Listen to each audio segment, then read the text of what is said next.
Contextualização do caso. Imagina aqui que você recebeu, né, ou recebe, né, a sua aposentadoria ou pensão por morte e repentinamente você percebe que estão descontando valores de empréstimos consignados ou empréstimos comuns que você nunca contratou. Você entra em contato com a empresa, você dá um jeito, tenta discutir, mas nada é resolvido, né? E aí você é uma realidade que eu mencionei em descontos que são duplicados, né? Às vezes situações que há um desconto duplicado ou situações que realmente é fraude, né, desses consignados. E eu fiz uma leitura de um caso na fraude de empréstimos consignados e o benefício de uma pensionista. É um caso, a realidade ali que foi para a justiça, né? Não é casos nossos, por questão ética, estou falando casos que foram noticiados pelo próprio tribunal. Então, essa questão retrata muito bem a realidade com que os pensionistas e também aposentados têm enfrentado nesse mundo atual. Vamos lá, contextualização principal aqui. Quando que pode ser a responsabilidade do INSS? Bom, é dever do INSS verificar a autenticidade dos empréstimos consignados.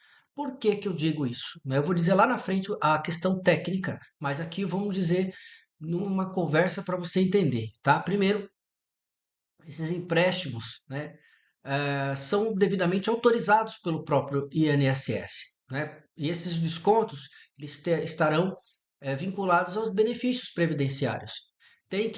Tem o dever de verificar a autenticidade destes empréstimos consignados. Inclusive, nós temos que deixar claro que o artigo 6º da Lei 10.820 de 2003 estabelece esse aspecto, né? É importante observar que aí, se quando descumprido, né, a questão da obrigação do próprio órgão, haverá inclusive uma responsabilização. Decisão judicial. Agora, adentrando ao mérito, né, nós geralmente vemos situações de omissão, o ato que deixar de fazer, né? O INSS não está nem ligando se é empréstimo consignado, se não é, se fiscalizou.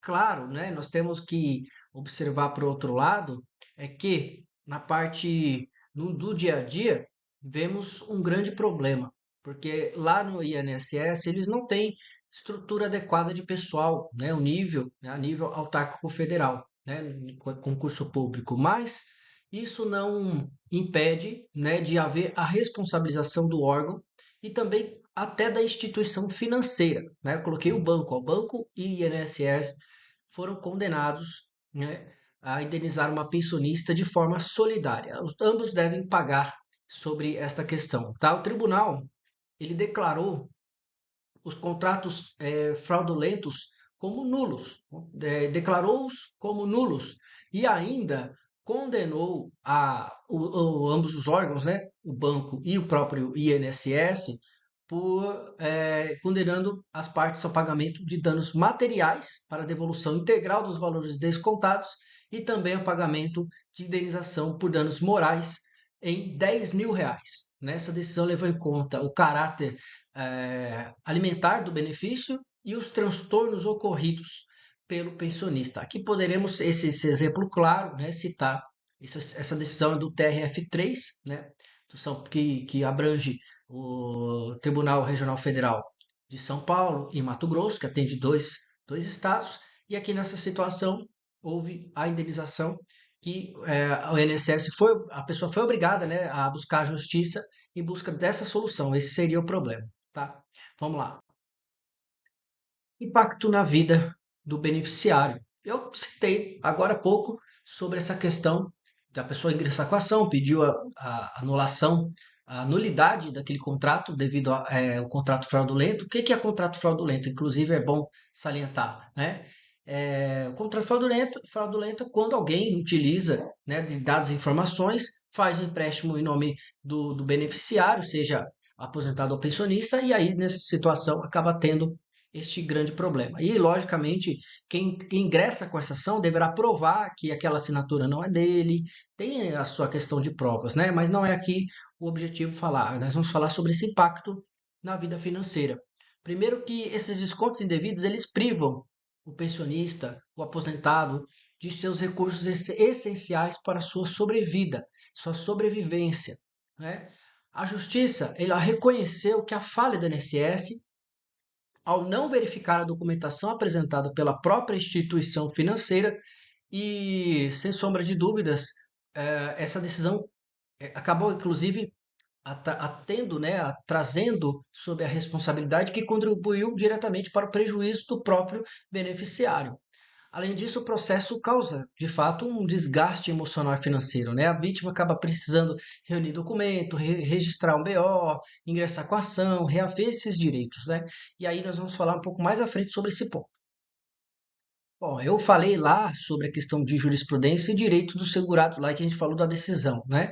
E por que que o INSS é responsabilizado? Não só a lei que eu mencionei, né, do artigo 3º, mas temos o artigo 37, parágrafo 6º da Constituição Federal, que estabelece, né, de fato, vou colocar aqui, ó, estabelece o dever do Estado de indenizar por danos causados por terceiros, né, administrados, aos seus administrados.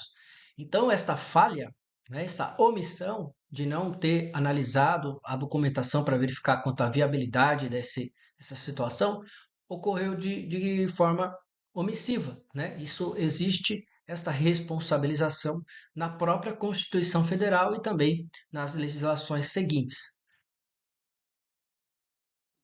Você já entendeu o caso, entendeu todo o contexto, já sabe de toda essa situação que você tem direito, ou mesmo você que está nos assistindo gosta desses conteúdos.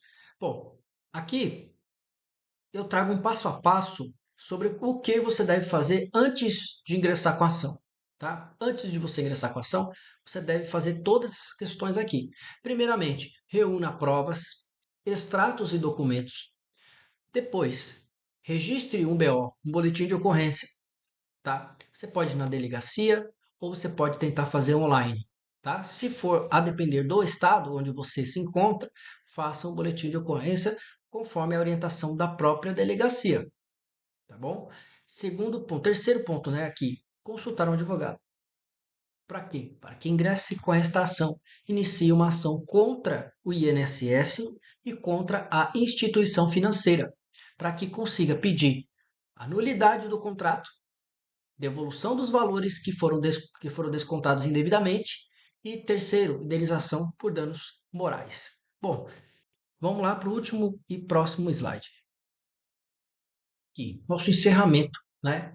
Eu faço, como sempre, alguns vídeos de ordem mais do que importante, né? Essenciais para o nosso dia a dia. Esse daqui é um deles, porque visa pessoas que estão em estado de vulnerabilidade, na parte técnica aqui, dizendo que muitas pessoas desconhecem, né, desses direitos. Então, é um vídeo de grande utilidade pública. Inclusive, eu peço para que se caso você tenha gostado desse vídeo, que compartilhe nas suas redes sociais para que outras pessoas possam entender um pouco mais numa situação dessa. Pode ajudar essas pessoas a querer, né, ter essa devolução do dinheiro, pedir indenização, né? São direitos, né, essas questões essenciais, né, quando lidando com, especialmente em casos de fraudes e de omissões, né?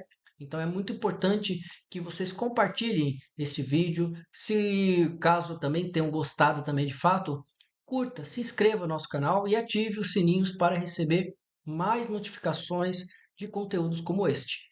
E deixe também seus comentários, né, sobre o tema. Até a próxima e vejo vocês nos próximos vídeos.